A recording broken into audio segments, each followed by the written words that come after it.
Hello. Hello. C'est Seb. Alors aujourd'hui, je suis à Campote et puis je voulais t'apporter quelques précisions puisque la semaine dernière, j'ai fait une vidéo avec Julien où on présentait un petit peu notre grand projet pour 2007 et puis l'outil qu'on est en train de développer. Et ça a suscité pas mal de questions qui étaient notamment sur ce qu'on pouvait faire des emails qu'on récoltait. En fait, notre projet, ça s'appelle linklead.io et cet outil permet d'aller récupérer, de scraper en fait, ce qu'on appelle techniquement parlant du scrap d'emails, c'est-à-dire d'aller récupérer des emails de professionnels. Alors la première des choses, c'est que c'est légal quand on s'adresse à des professionnels et ça veut dire qu'il est tout à fait possible techniquement et juridiquement d'aller récupérer les emails des directeurs commerciaux, des directeurs des ventes, des DRH et puis de collecter leurs adresses email pour pouvoir les exploiter ensuite sans avoir besoin de leur consentement préalable. Ce n'est pas du tout le cas quand on s'adresse à des particuliers, encore une fois, mais tant qu'on s'adresse à des professionnels et que la proposition qu'on va leur faire est en rapport avec leur poste, ça ne pose pas de soucis. Ensuite, le deuxième élément qu'on nous a souvent demandé, c'est mais les gens vont nous traiter de spammers. Alors, ce qu'il faut considérer, c'est pas que le message ou non soit sollicité qui compte le plus.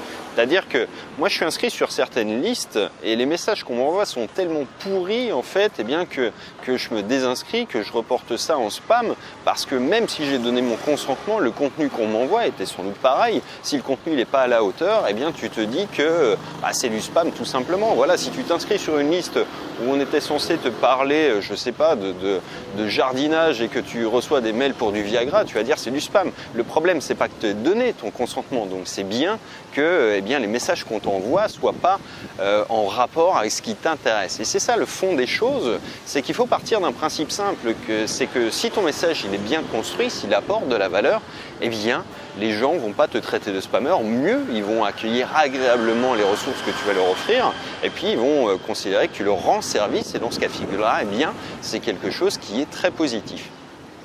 L'autre aspect, en fait, c'est toujours penser également que les gens se moquent un petit peu de ce que tu as à leur vendre. On est tous pareils. Moi, je m'en fous de ce que tu as à me vendre. Ce qui m'intéresse, c'est en quoi ça peut m'aider. En réalité, quand tu conçois un email, un call mail, c'est-à-dire un email qui est à destination de gens qui ne te connaissent pas, ça doit répondre à certaines normes, entre guillemets. Ça veut dire que tu ne peux pas faire n'importe quoi et dire « bonjour, achète mon produit » comme ce que tu pourrais faire sur ta propre liste d'abonnés. En revanche, tu vas être obligé de passer donc par un circuit où tu vas devoir montrer un petit peu plus qui tu es, ce que tu peux apporter aux gens, éveiller un petit peu leur curiosité, etc. etc.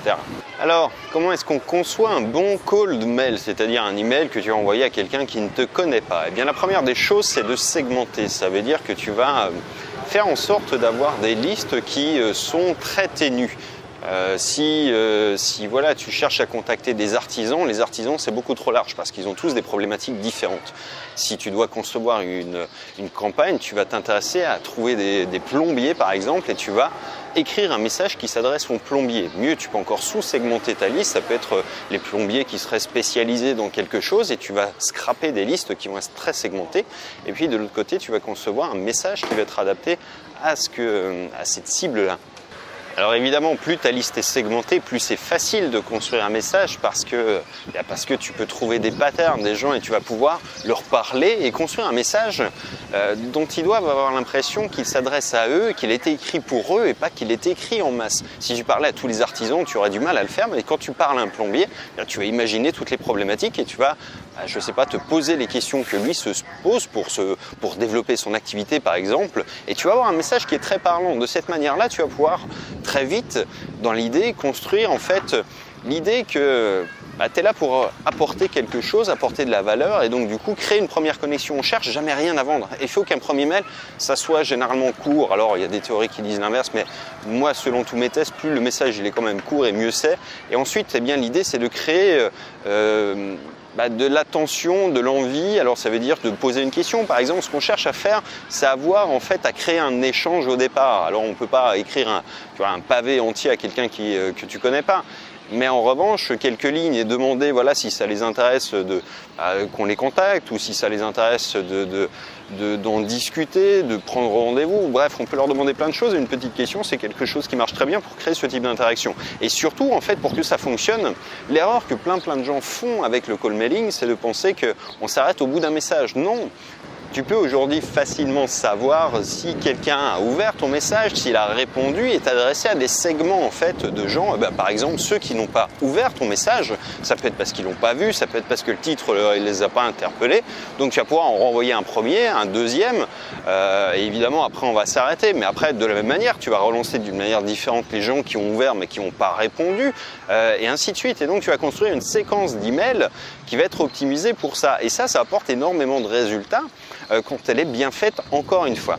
Mais il y a également un autre point qu'on peut faire avec des adresses email, et ça, il y a assez peu de gens qui l'utilisent, c'est de construire en fait des campagnes marketing sur Facebook, par exemple, parce qu'une fois que tu as l'adresse email d'une personne, tu peux uploader ses audiences directement sur Facebook, sur AdWords et faire des campagnes sur YouTube, sur Facebook et sur tous les réseaux sociaux. Parce que l'adresse email, elle sert de jonction. Alors tu ne vas pas avoir des taux de correspondance de 100%. C'est-à-dire que si tu uploades un fichier de 1000 personnes, sur Facebook, tu vas en avoir peut-être 500, 600, 700 que tu vas pouvoir retrouver dans les audiences, mais tu vas pouvoir les cibler et faire une campagne publicitaire. Et ça, c'est une bonne idée aussi pour faire du brand awareness, c'est-à-dire tu vas éveiller un petit peu leur intérêt où tu vas plus être du tout un inconnu si tu envoies un email après que les gens aient vu une pub. C'est-à-dire que ton nom, ton visage ou ton produit, ils auront déjà entendu parler et donc du coup ça apportera de bien meilleurs résultats. Et ça c'est pas très cher quand tu le fais, tu vois, sur 700 personnes, ça te coûte sur Facebook 5-6 € maximum, quoi, même si ta campagne elle est pourrie. Donc c'est vraiment quelque chose qui est pas cher du tout et qui apporte beaucoup de résultats. Ce qui est bien avec le call mailing, c'est qu'il y a assez peu de gens qui sont suffisamment courageux entre guillemets, parce que la plupart des gens ils ont peur de se faire traiter de spammers et ça les empêche tout simplement de faire des campagnes parce qu'ils ont peur de cet élément là, et c'est plutôt bien parce que ça veut dire qu'il n'y a pas de grand monde qui se lance sur ce type d'opération, et pour ça, et c'est aussi pour ça qu'elle marche aussi bien malgré tout. Alors certes ça demande un petit peu plus d'entraînement, il faut savoir écrire des emails, il faut tester, il faut apprendre, il faut échouer, il faut recommencer, mais tout ça en fait ça produit du contenu, pas du contenu mais ça produit du contact de grande valeur quand on sait l'exploiter d'une manière pertinente. Ça veut dire que tu peux inclure des webinars, tu peux inclure des entretiens téléphoniques sur Skype, tu peux faire des rendez-vous physiques avec ça, et tu as des gens qui alimentent aux États-Unis leur carnet d'adresses, leur carnet de commandes uniquement avec le call mailing. C'est vrai, quand on y pense bien, mais c'est le seul média en fait où tu peux être indépendant du bout à bout de la chaîne. C'est-à-dire quand tu fais une pub sur Facebook, tu es tributaire que Facebook l'accepte. Quand tu veux faire, je sais pas, n'importe quel type d'opération, tu as toujours quelqu'un qui a un droit de regard sur le truc. Alors que là, en fait, tu récupères des emails, tu écris tes messages, tu les envoies toi-même. Et en fait, pour répondre à la dernière question qui revient souvent, c'est comment est-ce que je fais pour envoyer des emails? Eh bien, effectivement, il y a une subtilité dans le truc, c'est que tu ne vas pas pouvoir utiliser des moyens classiques. J'entends par là que tu ne vas pas pouvoir utiliser Aweber, tu ne vas pas pouvoir utiliser les autorépondeurs et tous les autres systèmes que tu peux utiliser parce que, eh bien, ça viole leurs conditions générales d'utilisation. Ce qui est différent de violer la loi, ça veut dire qu'eux, ils ont des normes, ils t'interdisent de faire certaines choses qui ne sont pas pour autant illégales, mais qui ne veulent pas que tu fasses. Et en réalité, eh bien, même si tu peux uploader certaines listes à certains endroits, tu prends le risque de te faire fermer ton compte.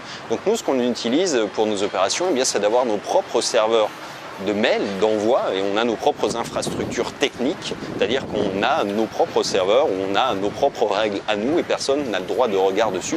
Et ce n'est pas des architectures qui coûtent très très cher à la fois, parce qu'on peut envoyer, pour te donner un ordre d'idée, 1 million d'emails pour 30 € par mois. Alors certes, il faut avoir les compétences pour installer le serveur, etc. Mais ce n'est pas quelque chose qui est dément en termes de coût. Et ça veut dire que récupérer des emails, c'est gratuit ou presque. Écrire des messages, c'est pas compliqué, donc tu peux le faire toi-même. Et puis la dernière partie, c'est envoyer les emails. Même si tu en envoies 1 million, ça coûte 30 €. Tu vois que c'est pas un budget qui est délirant. Pour faire la même chose et impacter autant de gens, ça te coûte forcément beaucoup plus cher en faisant des campagnes pub sur Facebook où tu vas pas forcément trouver des professionnels facilement par ailleurs. Et donc c'est vrai que c'est un outil qui est génial aussi pour ça, c'est de dire que c'est un outil qui est de toute façon est complémentaire à tout ce que tu utilises aujourd'hui et que par ailleurs c'est le seul où tu es vraiment maître de tous les maillons de la chaîne et que c'est vraiment une liberté incroyable que de pouvoir l'être encore aujourd'hui. Donc voilà pour cet outil en fait et à quoi il sert et comment on l'utilise. Donc si ça t'intéresse, encore une fois, je vais rappeler le lien dans la description de la vidéo où on a une offre spéciale quand sortira officiellement l'outil, c'est-à-dire très prochainement. Et je te dis à très bientôt dans la prochaine. Ciao.